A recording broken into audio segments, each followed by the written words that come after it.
7.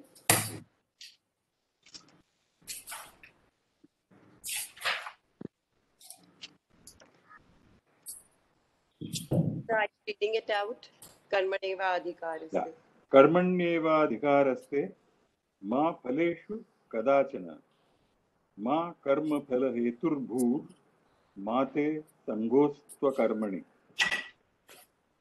So this verse, I think as Indians, we all must have heard about this verse. We have been told, do your work and leave the rest.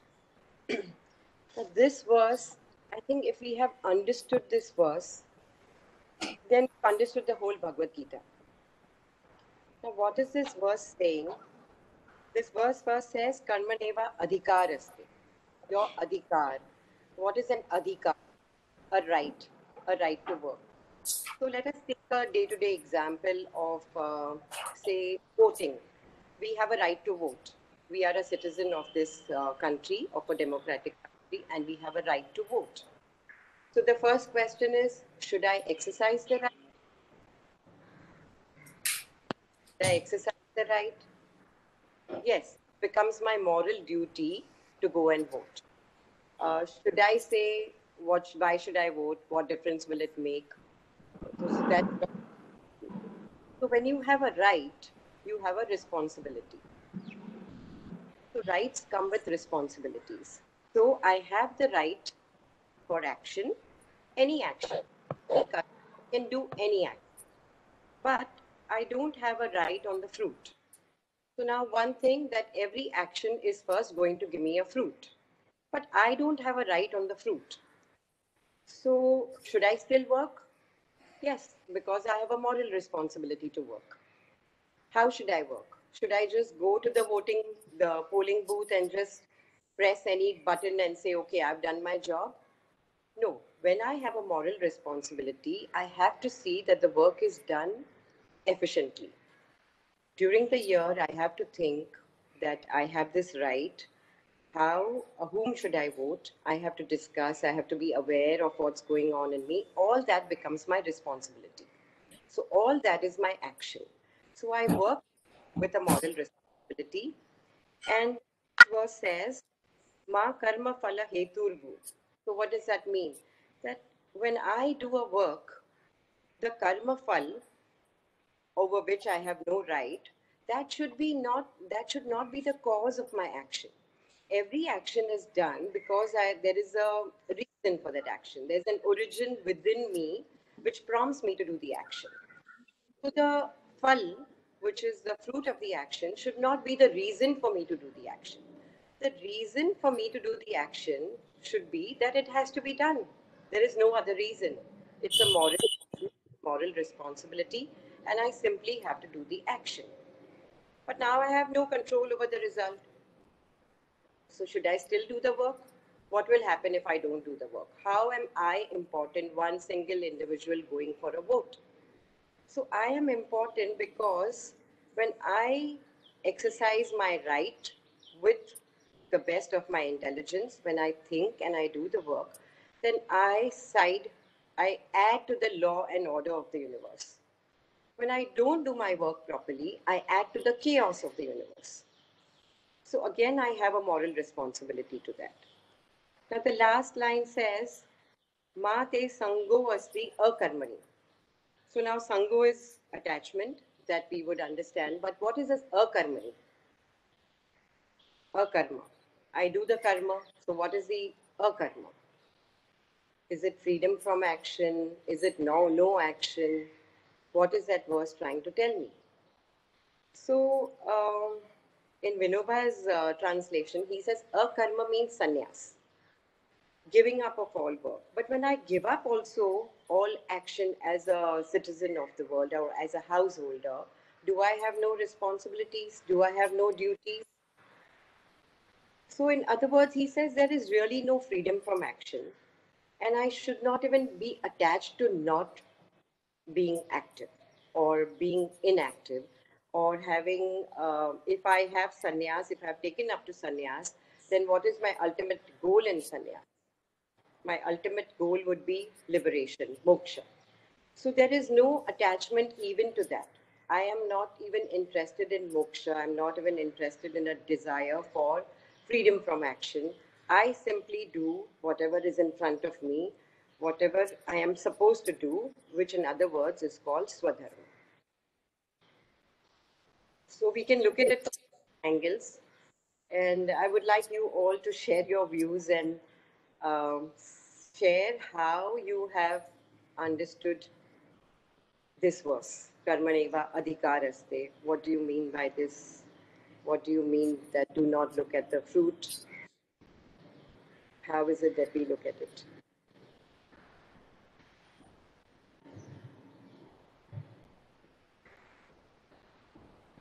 Anybody would like to share their viewpoint? So I have actually for long, very long, without necessarily being conscious of this verse, or shall we say this verse amongst others, or this verse amongst other ideas of looking at the same thing. I have dwelt and experimented with it, I would say at least for the last 10 years. So one, and the first facet in my view and experience is that in any case, because the world is so connected in that there are infinite number of forces present and acting in the world on any given point or any given person. And any action that results, any result that appears or doesn't appear is the resultant of all those numerous forces acting together. Like in physics, we have that, when multiple forces act together, then there is a certain resultant, which is the crux of all those forces. So because the forces are so many and a vast majority of them are not under my influence by any means at all, so it's almost illogical to expect that just by my limited influence or action, a certain result which is dependent on hundreds of other forces will come about simply because I will it. It's absurd, actually. So that's one that in a way has helped me to move through some of the disappointments in these last 10 years, knowing very well that one, I cannot be the guarantor of what eventually happens. So that's the first part of the verse, the way I looked at it. The second part is, and yet don't act only for the sake. So here, the thing is, I cannot suppose I were to, or the way I thought about it. Suppose I were to say that, okay, so if I have nothing to do with this situation, that let me just do nothing.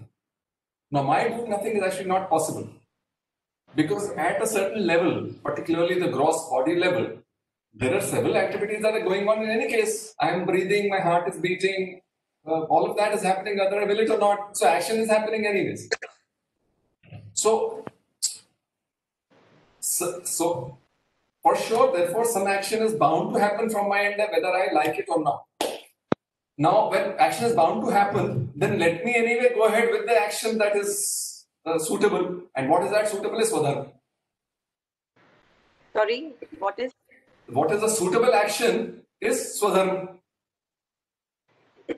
So what is the world calling, or rather, and in this one I have differentiated for now 2 decades.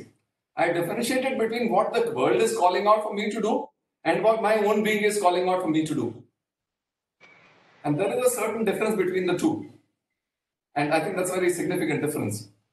I feel that Swadharma is more internal. It's the call that comes, well, this is the thing to do or not to do. Whereas very often, we've said that, okay, if you're in a certain situation, something falls to you, then accept it as God's will and go ahead with it. So that I'm still not arrived at a full conclusion, but I feel that that is something that cannot be unreservedly accepted because that could lead to a certain suppression. Also, in a particular situation, there are always conflicting demands. So you can never meet both or three or four of them, together. So the classical one between, wife and parents, suppose if that is there, you can't meet both. So you're bound to not be able to satisfy all the demands of the situation. So that's why I feel that in this one, the way to act is in line with the Sadharma. And final thing that it says is that, and still don't be attached to inaction. That is simply because you are not the arbiter of the fruit, that doesn't mean that you don't act. Because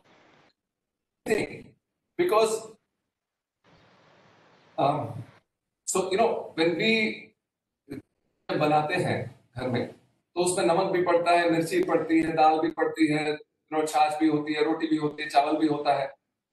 So कोई खाने में तो हम तो कहते हैं चाहे छोटी चीज ही नहीं है, पर उससे सारे खाने का स्वरूप बदल जाता है.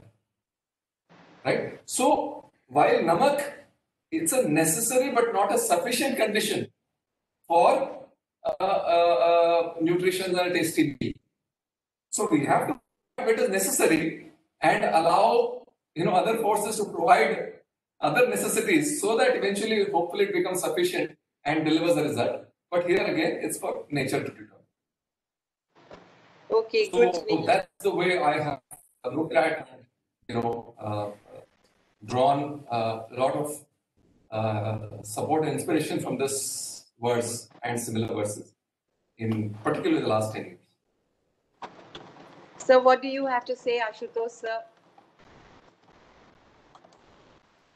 Out what Sunilji was saying, because my headphone was not working properly, so I just changed my headphone.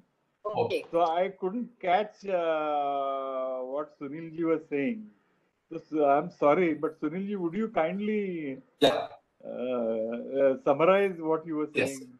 So I was saying that on the first part of the verse, that we don't have a right to the fruit of the action, it is only most logical that this be so, because there are a number of forces in the universe that act upon any point, situation, person, and we can influence only a very small percentage or of those forces.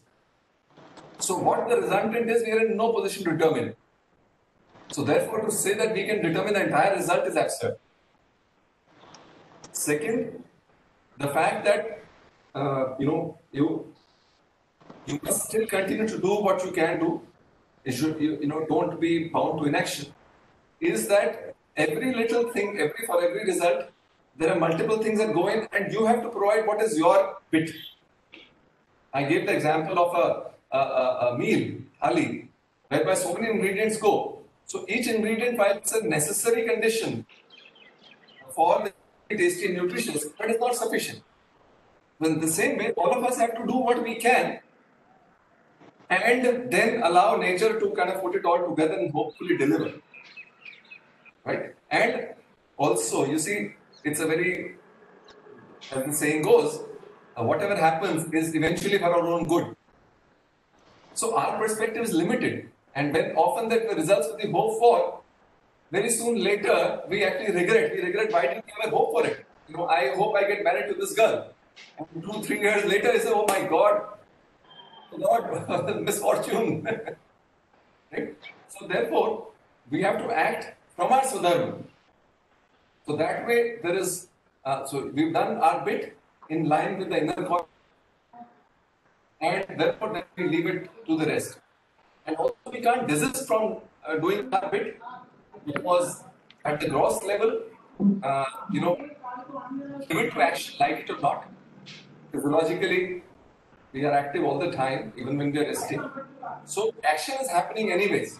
So by doing or by desisting action, for possibly hurting the cause, all those ingredients coming together, you are taking away one ingredient, so you are taking away from the possibility of a good result. So therefore, whatever we can contribute, we must continue to contribute. At the very least, our Swadharma is met, which, as one of the previous verses said, even little action on through Swadharma is liberating in itself. So that fruit nobody can take away from us. It's only the gross worldly fruit that is indeterminate.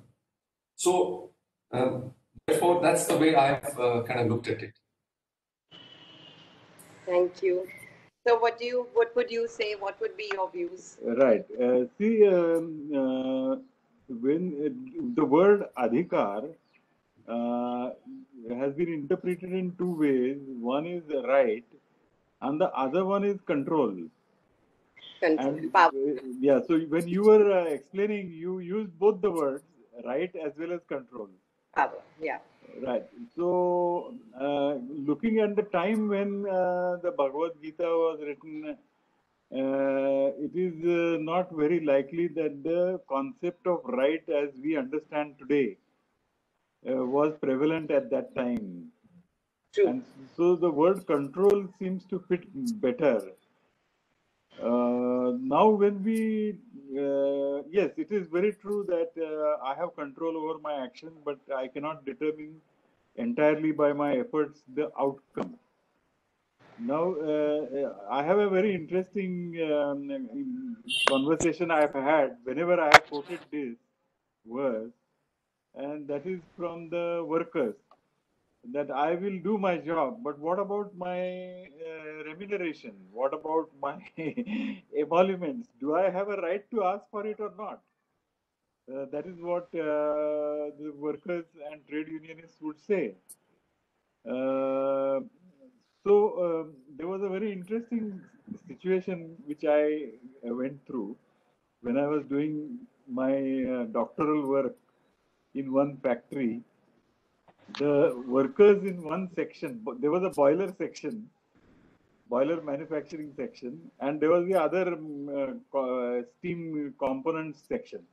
So I was working in the steam components part, and the workers in the boiler section had gone on strike.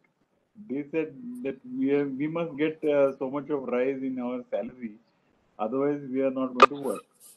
And those negotiations were going on for many months, actually many months. But there was no solution because the management was not ready to give them that particular rise. And management stand was that we can sell only so many boilers in a year, and we can get only so much of revenue from the boilers. So we can't afford to give you anything more than this. Now, when this whole thing was going on, and the boiler section workers would gather at the gate every day. But there was one worker who used to come and work in that boiler section. And I noticed that the workers who were agitating did not stop him. They did not stop him from going inside to work. So I asked them why this particular workman is allowed to go and work. So then the workers at the gate told me that he is a master craftsman and he is needed to keep those essential parts of the boiler from being made. Supposing tomorrow we withdraw the strike, we have to make the boilers, and without those key components, we will not be able to do it. And this fellow has been doing it for the last 30 years, and he doesn't care about what salary he is getting. He says, this is my job, I'm going to do it. And without this job, no boiler can actually be commissioned. So everyone understood, including the agitating workers, they understood that this fellow was simply following Karmanyeva Adhikaraste Ma Phaleshu Kadachana, and these people were following the other part of Gita, that saying that you have to fight, whether they are your own brethren or not. If they are not giving you your due, then you have to fight. That is your dharma. So it was a very interesting situation which we went through. So on the one hand, Gita says that you have to fight, whether they are your uncles and cousins or brothers or whatever. If they are not giving you your due, then you have to fight. That is your dharma. And this fellow is saying that I have to make the boilers. Making boilers is my dharma. I don't care what I get, I don't get, and I'm going to do this. So it's a very interesting, it was a very interesting situation that we went through. And so, I mean, yes, in one's individual context, ma karma phala hetur bhur is perfect. But when Arjuna is fighting against Kauravas as a member of the Pandava clan, then they are fighting for their dues, isn't it? And that becomes their dharma at that time. So there is a micro context and there is a macro context also. That's what I thought. So we'll give the mic to Mahendra ji. Let us hear his views and then we will discuss this verse. So, आपकी क्या राय है?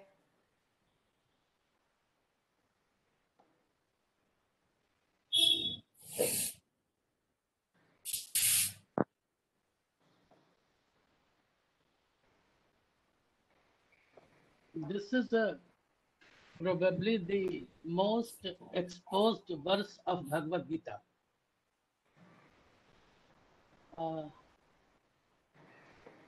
You rightly said, if one knows and understands its exact and true concept of this shloka, the message is conveyed. What I have been gathering is probably this is talking about the mental attitude at the time of action. What should be our attitude when we perform an action? See, there is no escape. We are bound to act.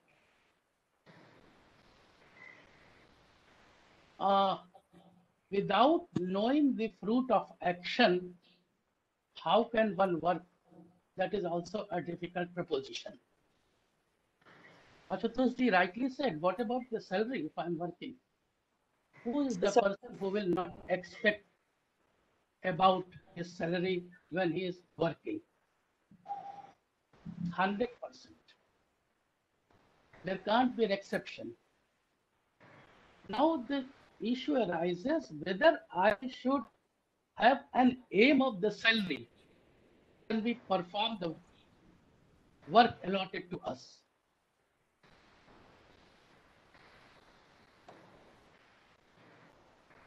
Now what this shloka probably conveys that you definitely have a karma phala.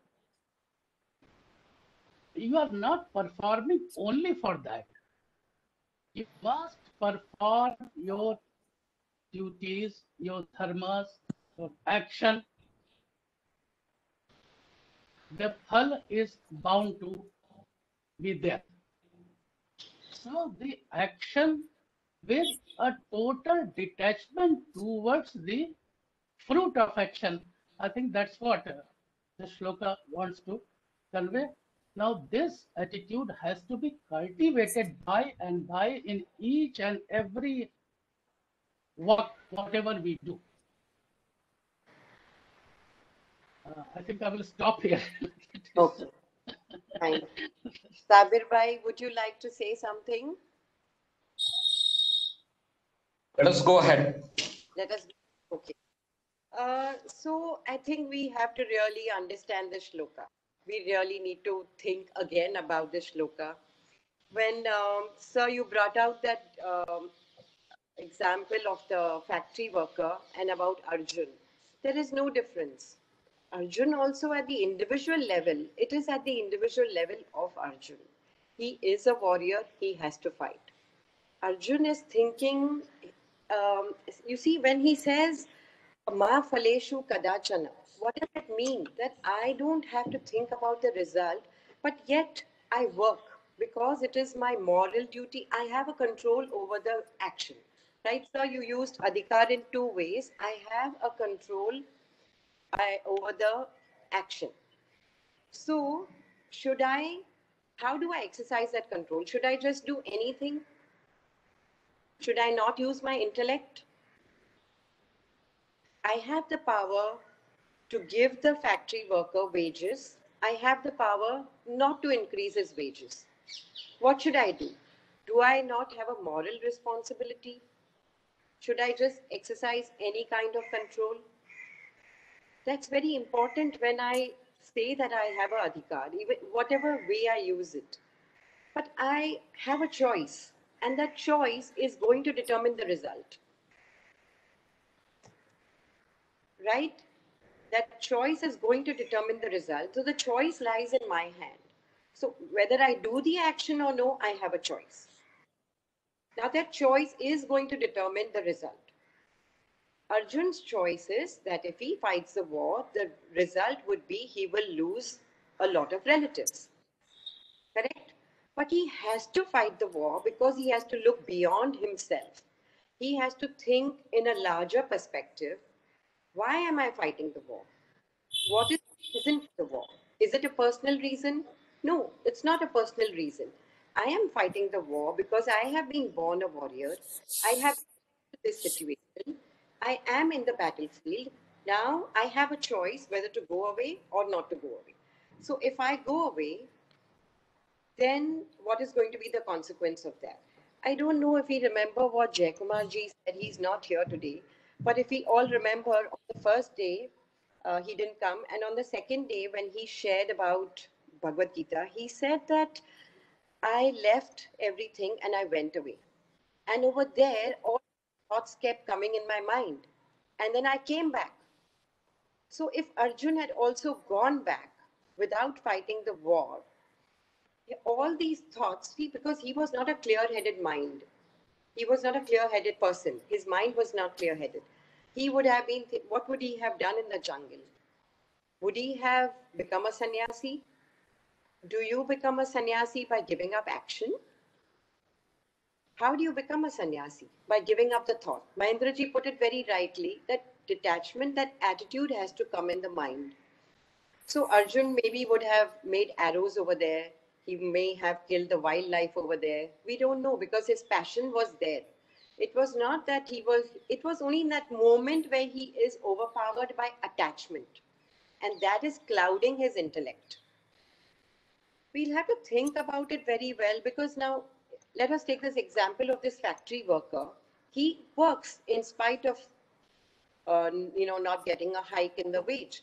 So is his reason money, or the money is anyway coming? See, a certain amount of money is going to come. When we talk about wages, whatever is due to you is going to come. But what does he say? That the reason for work should not be the fruit. The fruit is anyway going to come. It's just that you don't have a right over it. You have a right over it, but you voluntarily give up that right. Why do you give up that right? Because you are thinking of a larger picture.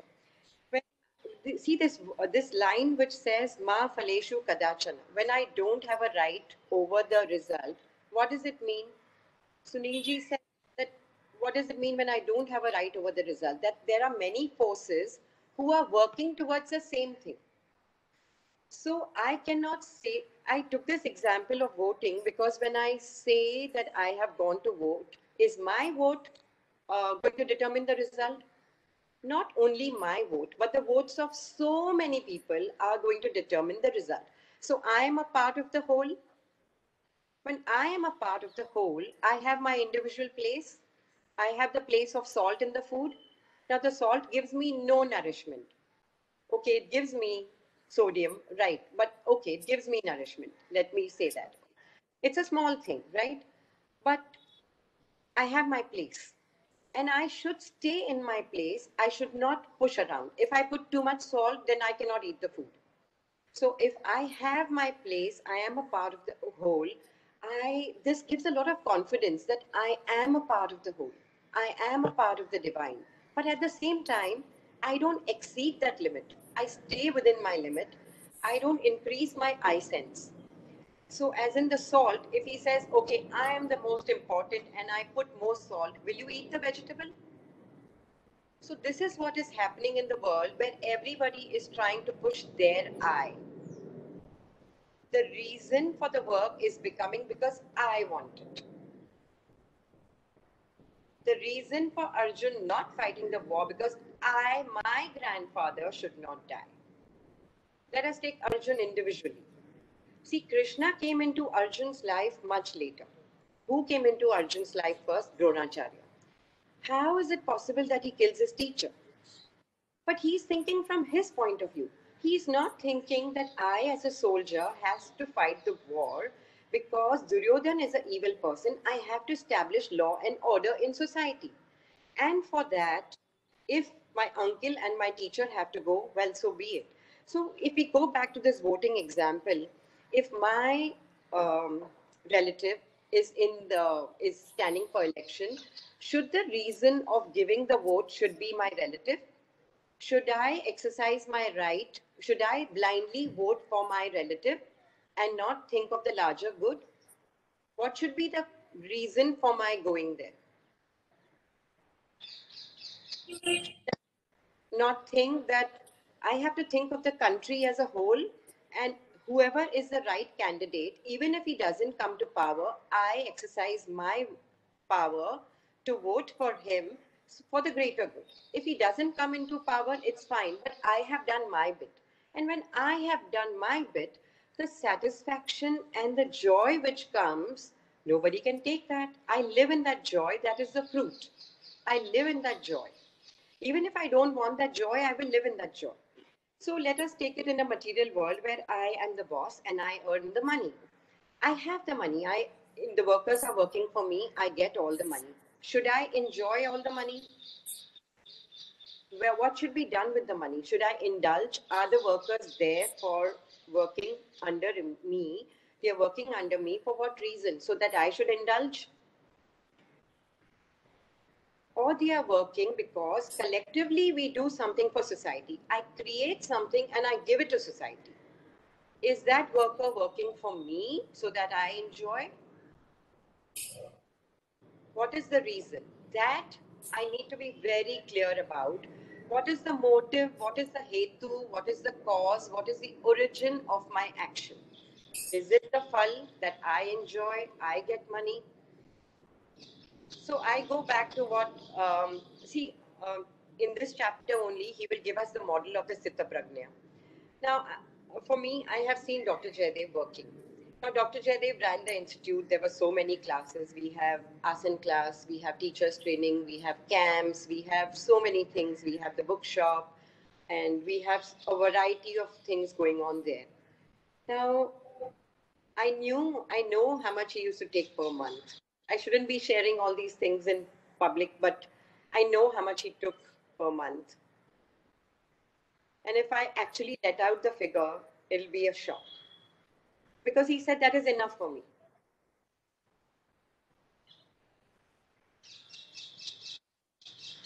It's enough.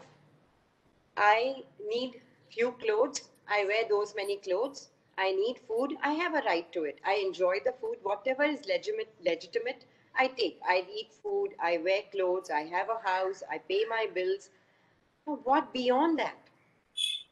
Is it all me? Is it all my desire? Should I work for that? I work for the greater good. And whatever fruit comes, what do I do with the fruit? Should I enjoy the fruit? But the fruit is not because of the result of my action. When I go to vote, if the person who's really good gets the position, can I claim that because I voted? Yes. But was it only because of me? No, it's because of everybody. So whom should the fruit go to? Everybody. Logically.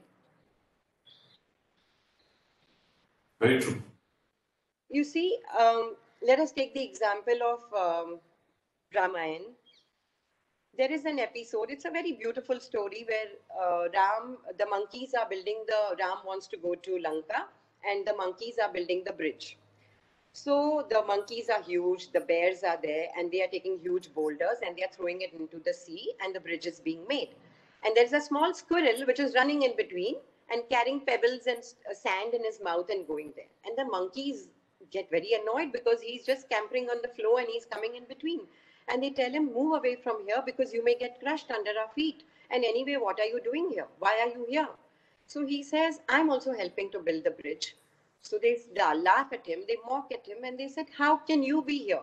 What are you going to do? So they just shoo him away. So he goes to Ram and he says that I'm also helping to make the bridge. I'm keeping, so Ram says, yes, you are also helping. The sand and the little pebbles which you are taking and throwing into the sea is helping to hold the big boulders. So your work is equally important. And Ram, very affectionately pats him on the back. And those are the lines. Now, this is a story we tell children. Now, what is the meaning of it? I have my place. I am a squirrel. Well, so be it. My capacity is to take the sand and put it, so be it. I accept my capacity. I don't inflate my ego and say that I also want to become like a monkey. I can't, but I accept my place as a cog in the wheel and I do my bit. There is no ego over here and there is no desire for anything. I will get my due. See, nobody can take away the fruit. I will get my fruit, but from that fruit also, how much is it should I take? Should I take the whole fruit? But it's not mine. Can the squirrel say that it is because of me that the bridge was intact because I filled in the gaps? No, but the boulders were also needed. Everybody is needed. So can I claim the fruit? I cannot claim the fruit. I can partake a bit of the fruit, which is legitimately mine, but I cannot claim the whole fruit. This is what Arjun was doing. He didn't want to fight the war because his uncle would be, his relatives would die. Now, you see, this attachment is a very, very difficult thing. A very difficult thing. It stems out of I. If we really understand this shloka properly, then understanding the rest of the shlokas is like a child's play. You don't need to put your mind to it because you've totally understood this. You've understood the previous shlokas also because of this shloka. He's telling you in this previous verse, that what is the use of the Vedas for a Brahman who's understood everything? It's like a reservoir in a place which is flooded. I have understood the shloka. I am working. I don't even need to go proceed in the Bhagavad Gita. I am done with it. And he's telling you in the previous verse, be established in sattva. What is sattva? Your buddhi, your intellect. Sattva is light. Light of what? Of the consciousness. So he's telling Arjun, work, understand. The whole Sthita Prajna is about your intellect. When you have a clear intellect, you understood this work. This man who is still going to work in the factory has understood his job. I have to do my job. I am getting my 2 meals a day. What else do I need? I'm happy. In the Sthita Prajna verse, in the first verse, he says, Atmani eva atmana tushta. I am satisfied. That, who can take away that joy? Like, I'm surrounded by money, but I don't need it. If I want it, I can just take it. It's there for me, but I voluntarily don't want it. Because it's not mine. I took whatever I needed. When you have the whole plate in front of you, everybody is there on the table. Will you eat everything? I think what would a mother do? She would first serve everybody and then eat. What would a parent do? Whether it's a mother or the father, first you would give your child, your parents, your whoever is there. In fact, you see, I am really fascinated by the Mahabharata. Every story has so much meaning. There is a episode of Draupadi and Subhadra also, where Subhadra is asking Draupadi, how do you manage everybody in your household, your 5 husbands, and how do you keep everybody happy? So she says, I look after everybody. I see that the servants get food, my mother-in-law gets food. I know I know the nature of each of my husband. I keep them happy. And then she, that again, that is a whole kind of a gyan or a teaching which she gives Subhadra. And when you are in that position, when you look after everybody, and then of course you also eat, you're not staying hungry. So that is what this verse is trying to tell us. That even if you have taken sannyas, you have some duties. A sannyasi also has some duties. He's not without action. He has to move around from place to place. He cannot sit in one place. Non-violence is his dharma.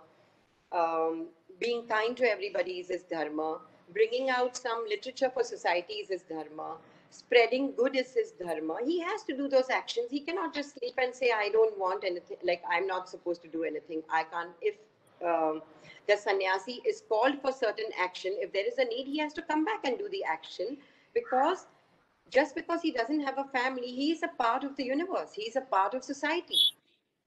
We are not isolated human beings. We cannot function because of I. See, this attachment word, it stems from what? Ignorance, asmita. I.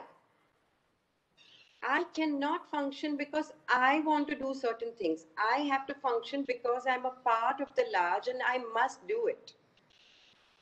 We have to understand this verse. We are going to spend the whole class in this verse because the other verses will just fly by. If you have understood this verse deeply. Okay, so I'm not going to say anything now. No, see, I completely agree with you. First of all, this verse is absolutely pregnant with significance. As you rightly said, if we are able to grasp the three principles, like what Vinoba talks about as the three principles enshrined in the Gita, that so there is the timeless, and then there is the there is the nashwar, the जो नष्ट होता है, and we have to act through our swadharma. These are three principles that he enunciates. So really the art of action is going to be the validity of Sankhya. Sankhya is a philosophy. Yoga is a technique. So he says this is the art of living. That is, you've been given the theory. Now, how do you put the theory into practice? By using these two principles. I have understood that the soul, there is an absolute consciousness because of which I exist. I have understood that my body is anyway going to perish. I am there on this earth. What am I supposed to do?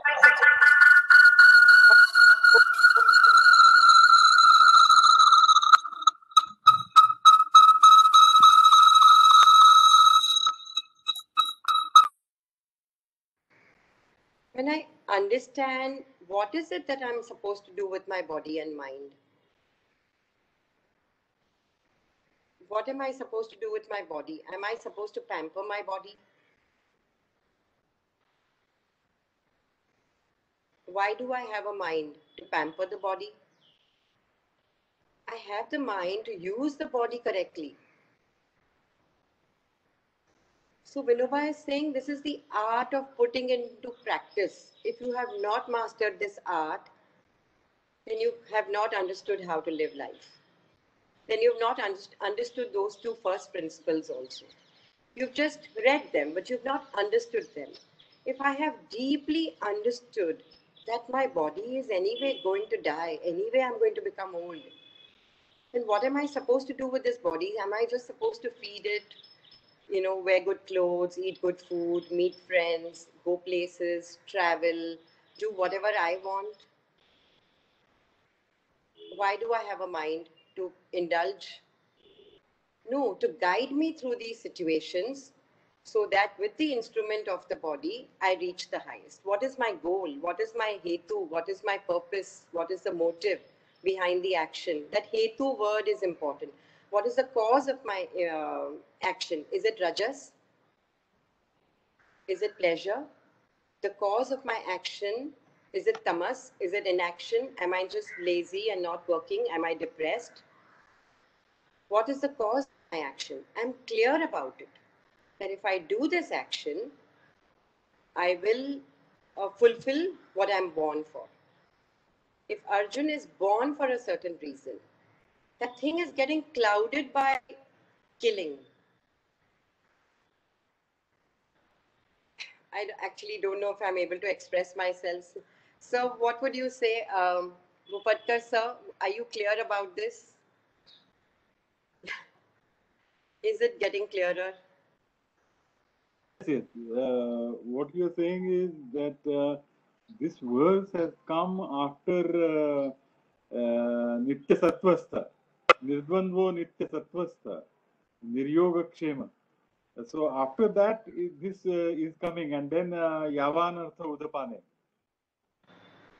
Then it definitely says that, your karma cannot be Rajas or Tamas. Tamas would be Asang, Akar, Sang, Akar, Mate Sangostva Karmani. Mate Sangostva Karmani. And to be able to work only for the fruit would be maybe Rajas. And therefore, then Nitya Sattvasto applies very well here, that then your control is on your work and you have to do your work. Yeah. That would be the Nitya Sattva application of what you were saying. That is the philosophy and this is the application. Yeah. It makes it very clear now. Yes. Yeah. So we have to put our mind to this verse. It says so much that keep your eye in control, don't be attached, accept your place in life, be sure of it, be confident of it. I think it's such a good antidote to depression also. I have my place in life, nobody can take it away. And whatever I am, I may be just a squirrel, fine, so be it. I am as important as the monkey or the bear. But at the same time, I don't exceed that I. That humility also comes in. So the whole philosophy that ego is under control, I am still confident that I do my work. I think it's a very beautiful verse. But the more you think about it, the more, it's just a master stroke which Vyas has put in the proper place. Of course, what are the other chapters of the Gita going to do if he's put everything in chapter 2? So he's basically going to go on stressing this point and he's going to go on elaborating over this. So, okay, can I, just to give another perspective, can I share a little story that perhaps might apply? So, for one, before that, so if you remember going back to Savet Bhai's first class, or maybe just his introduction itself, like he said that, theory and practice both have their own significance. definitely. We should, they feed into each other, right? Because in trickiest of situations, when it's not immediately clear, it helps to go back to the theory and say, this is how it is, then clarity emerges. So anyway, the story, I may have read it in Vinoba or elsewhere, I don't remember. So there's this sadhak, so he learns with a guru, and then the guru says, कि भाई अब योग में ऐसे पारंगत हो गए हो, मैं तो आपको जितना सिखा सकता था मैंने सिखा लिया, परंतु फिर भी अभी आप शायद अगर और सीखना चाहते हैं तो आप राजा जनक के पास जाएं, राइट? तो उनको वो जो है वो आपको कला सिखा पाएंगे कि इसको एक्चुअली, मैं तो सन्यासी हूं, मैं तो इतना ही सिखा सकता हूँ, वो जो है इसको जीवन में इसको उतारने कला सिखा पाएंगे। तो वो बोला अच्छा जरूर। तो उनके पास गया, तो राजमहल में गया, तो देखा तो राजमहल में जैसे चलता है वो सब और गान और सुरा सब कुछ चल रहा था, और महाराज जनक भी उसमें सम्मिलित थे। तो वो बड़ा एक बार धक्का लगा उसको कि ये गुरु ने कहाँ भेज दिया, ये तो सभा खत्म हुई तो उन्होंने फिर राजभवन से बोला कि नहीं ये तो कुछ गलती हो गई है, आई एम डिस्गस्टेड, ये आप मतलब आप नहीं आप योगी हो के इस सब में पार्टेक कर रहे हो, ये तो मतलब ये तो भोगी से भी वर्ष आपका बिहेवियर है, और नहीं मैं तो जाता हूँ, मैं वापस जाता हूँ, मैं नहीं रह सकता यहाँ पे। तो राजा जनक बोले देखो आप जाना चाहते हो कोई बात नहीं, आप चले जाइए, मतलब रात हो गई है, ऐसी क्या बात है, आप एक रात तो रुक जाइए, कल आप चले जाना, थोड़ा चर्चा करके चले जाना। तो एनीवे किस तरह मान गया, तो वो उसको बड़े अच्छे कमरे में रखा गया, बहुत सुंदर बेड था, पूरा खाना पीना सबका प्रबंध बहुत बढ़िया था, जैसे राजमहल में होता है। रात को सोने के लिए गया तो उसको दिखा कि ऊपर एक तलवार जो है वो लटकी हुई है डायरेक्टली उसके बेड के ऊपर, और उसने देखा तो एक बहुत ही बहुत थिन थ्रेड से लटकी हुई है तलवार। तो ऐसे किसी भी समय कोई भी झोंका आया और वो तलवार गिर सकती है। तो नेचुरली जैसे हम में से किसी को भी होगा, उसको भी हुआ, तो वो तो सारी रात बस चौकन्ना ही रहा कि यार ये कब तलवार गिर गई। मैं गया तो वो देखता ही रहा कि ये तलवार गिर ना जाए। तो खैर इस तरह से हो सुबह हुई और वो एज अपॉइंटेड कि भाई वो जनक के पास गए। तो उन्होंने पूछा, अच्छा जी तो कैसी रही, सब आराम कुशल मंगल रहा? बोले नहीं, सब अरेंजमेंट बड़े अच्छे थे, बस केवल एक ही बात की जो शंका है। तो क्या हुआ? नहीं, वो कमरे में एक तलवार सी लटकी हुई थी। तो अरे उनका तलवार लटकी तो क्या हो गया, तुम्हारा खाना पीना सोना मतलब गद्दा वद्दा अच्छा था? नहीं वो सब तो अच्छा था, लेकिन तलवार लटकी हुई थी तो क्या? नहीं मैं सो ही नहीं पाया। से क्यों नहीं सो पाए? नहीं मुझे डर लगता रहा कि कब वो मेरे को हमेशा स्मरण रहा कि तलवार है और किसी समय ये सब खत्म हो सकता है। तो बोले अब शायद तुम्हें अपना आंसर खुद मिल गया कि देखिए मैं इस राजमहल में हूं, हाँ नो डाउट, जैसे आप देख रहे हैं कि मैं सब में पार्टी कर रहा हूं, लेकिन हर पल मुझे स्मरण है कि ये जो जीवन है, ये देह है, किसी भी समय ये मतलब डिसइंटीग्रेट हो सकती है। So therefore while I am there yet I am not there in those actions. मैं उनको पार्टेक कर रहा हूं, लेकिन मेरा जो स्मरण है वो नित्य की तरफ है, नोइंग कि भाई ये तो किसी भी पल लिटरली खत्म हो सकता है। सो दैट इज द कला ही सेड ऑफ लिविंग, कि आप एक्शन कुछ इस तरह से कीजिए, never to lose sight of the fact that your identity is transcendent, right? And your body is acting because, well, it becomes an appointed duty. So that I thought was a very good indicator of the state of mind in which the duty is to be carried out. Well said. Do you know, whatever you said is going to be explained in chapter 8. So, Okay. so you see this verse, when you think deeply, all the things which are going to come in the rest of the Bhagavad Gita, we will understand them better. So this is the crux of this verse. I think we can safely move forward because we have had enough clarity about this. Asha ji, Yes, sir. in fact, when I was going through this, I thought you will finish 17, 18 remaining shlokas today. So I will request you to repeat in the next class also. Or you give me a separate class for this remaining couple of shlokas. But in between, you clarified that this particular shloka itself, enough light is required on this particular, and a concept should be more clear, particularly. Yes, sir. So that's, yeah, if you have understood this, then the other shlokas fall into place very well. Yeah, sir, I think the way we could do it is, sorry, yeah, please. Yeah. Sir, would you want to discuss it more? Is that what you're saying? I couldn't hear you in between. No. In fact, you said that we will concentrate only on this shloka. I was happy to know. Okay. All right. Okay. So basic thing is, see, everybody is bound to act. In whatever situation one person is there, he has to act. What this shloka wants to convey probably is that keeping the Sankhya philosophy on the back, applying the yoga principles, becomes the way of life of whosoever is there. I recall the story of Buddha. He visited to one of his disciples, and the disciple offered him food. Now Buddha and the other disciples with him were offered the food. So Buddha started eating, but nobody else was eating.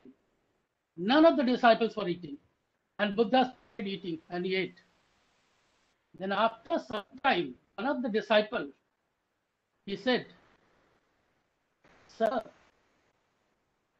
you are eating non-veg." Meat. So Buddha said, I'm eating food without getting disturbed to the slightest level, which the others were concerned about. He said, I see my disciple has given me food, I'm eating the food, that's all. Now, whether this concept, how it can be extended to practical life?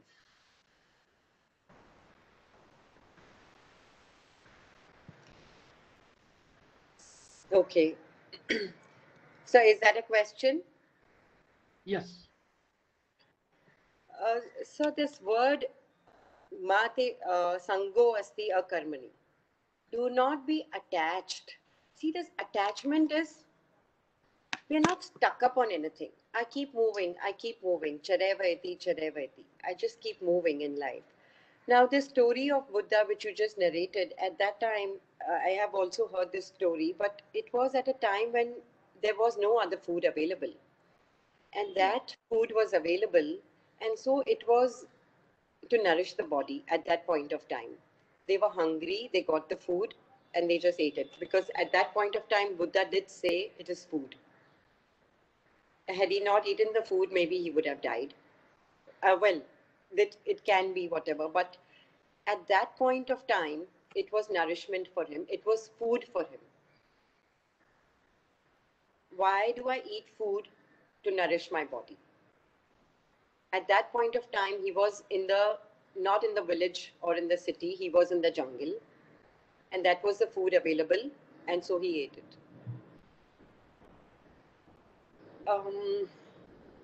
In practical life, Sunilji said that he gave that, well, he just quoted that I married somebody and then I say, why did I have to marry so and so? So Dr. Jaidev was 43 when he got married. He waited.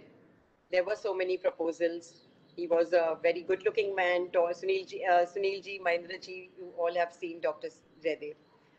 And so Hansaji came along and she says, I want to marry you. So he says, okay, ask my father. And then she goes to the father and she says, I want to marry your son. So the father says, ask Jaidev. And then she says, I have asked your father. And he says, he has no problem. So he says, very well, I'll marry you. You see, at that point of time, what is the situation, how I apply it in my life, it is whose decision? It has to be my decision. See, this is the crux of it, that I am in that state of sattva. I have a choice.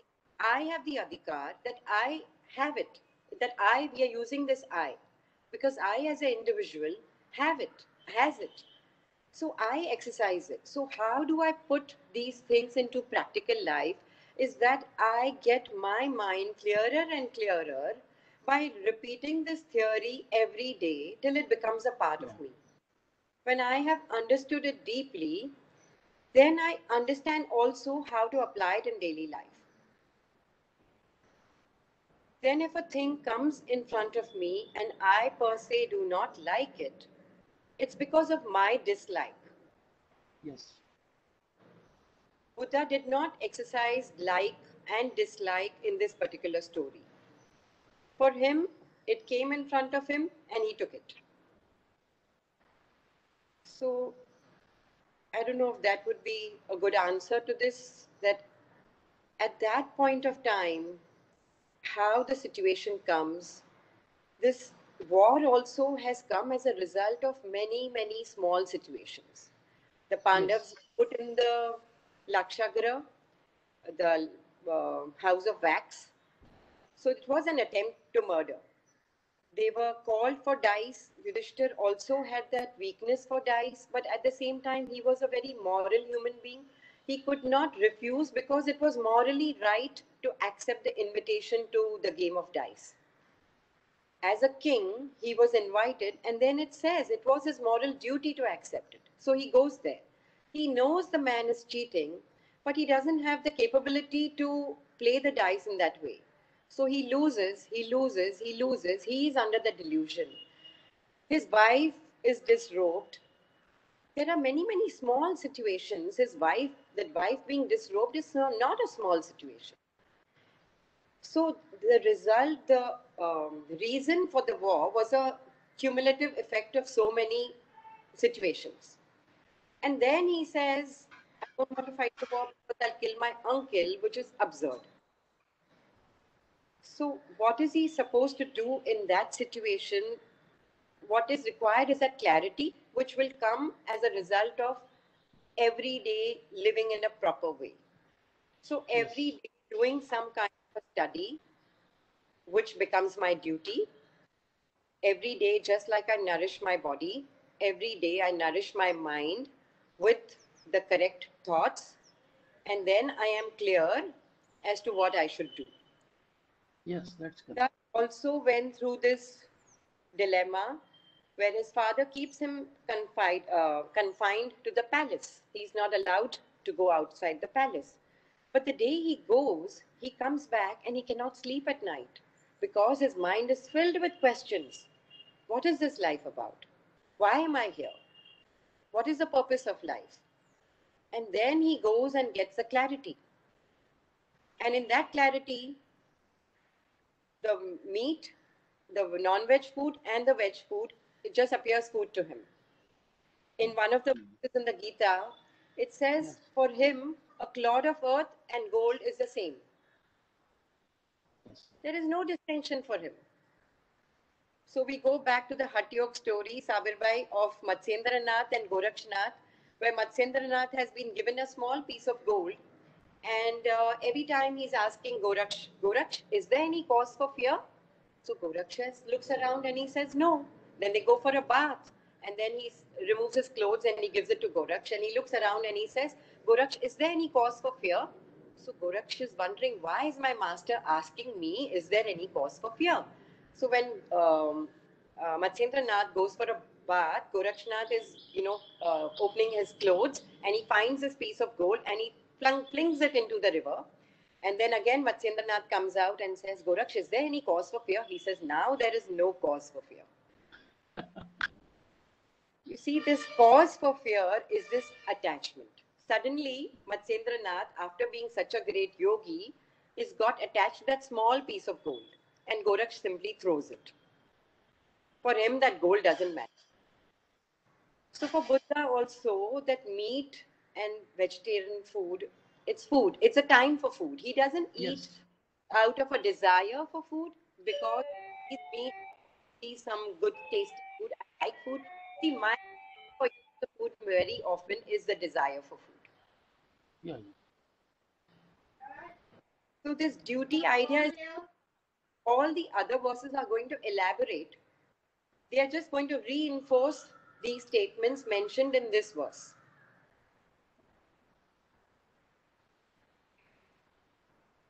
With your kind permission, yes, sir. Can I also share an experience? Please don't take my permission. Yes. So this happened in the college where I used to study, and this must have happened nearly 60 years ago. It didn't happen in my time, but I have heard it from my teacher. So it must be true. So, our college was a commerce college and it used to run in 2 shifts. So there used to be a morning shift which would start at 7 o'clock. And there were 2 vice principals. So one vice principal would take care of the morning classes and the other one would take care of the afternoon classes. Now, it used to always so happen that some teacher is absent or there is some program in the morning, some guest lecture.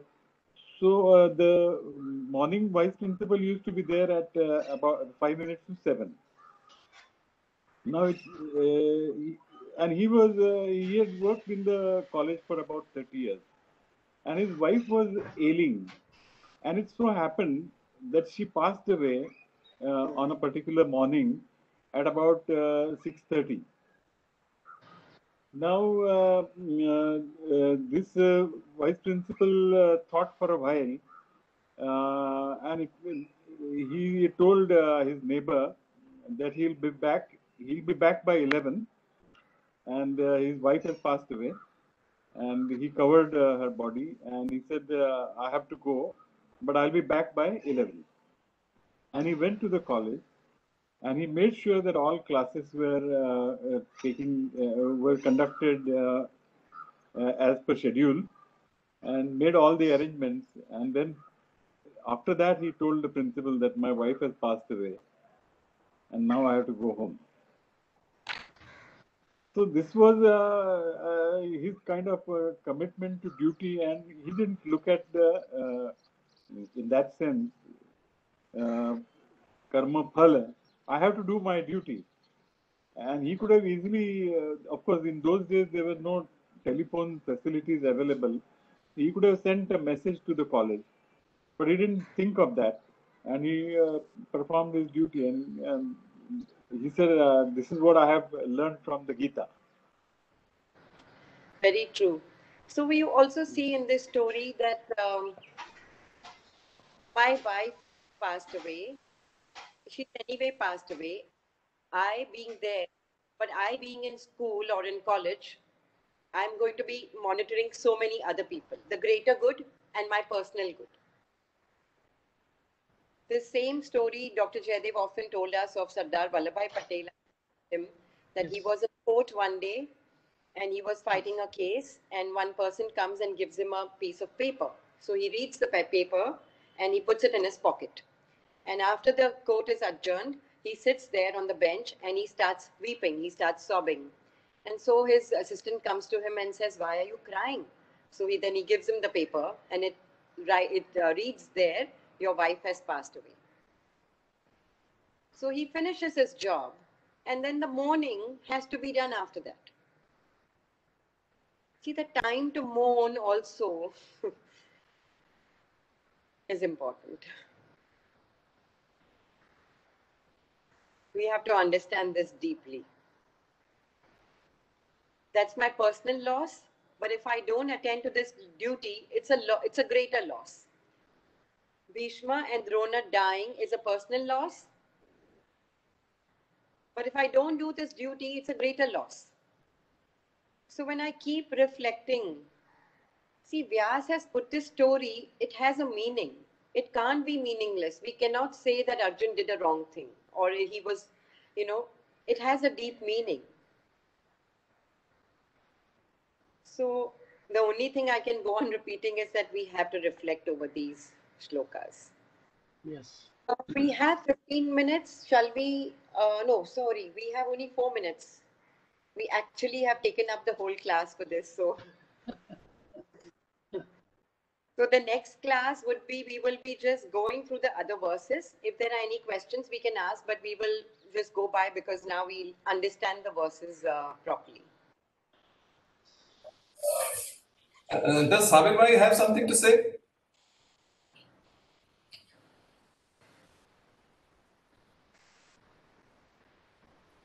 In fact, this is so nicely, connected with our approach and day-to-day life that we see things as they are and just keep performing our duty. And that is a lesson that everyone has to understand and learn and put it into practice.